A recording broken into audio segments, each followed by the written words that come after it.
বিসমিল্লাহির রহমানির রহিম। আলহামদুলিল্লাহ, আল্লাহ তাআলা আমাদেরকে আল্লাহ তাআলার ঘরে উমরা করার জন্য আসার সুযোগ করে দিয়েছেন।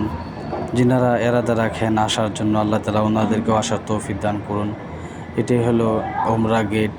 এখান দিয়ে ওই যে কালো চাদর দিয়ে ঘেরাও যেটা দেখতে পাচ্ছেন, এটাই হলো আল্লাহ তাআলার ঘর, যেটাকে কাবা শরীফ বলা হয় এবং কি এটাকে হারাম শরীফও বলা হয়। এখানে আমরা সবাই যাচ্ছি উমরা করার জন্য।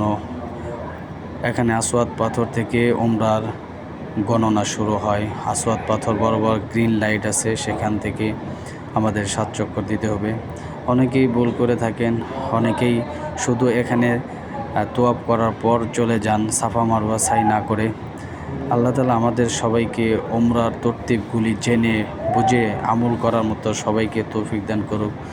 সে সাথে আল্লাহ তাআলা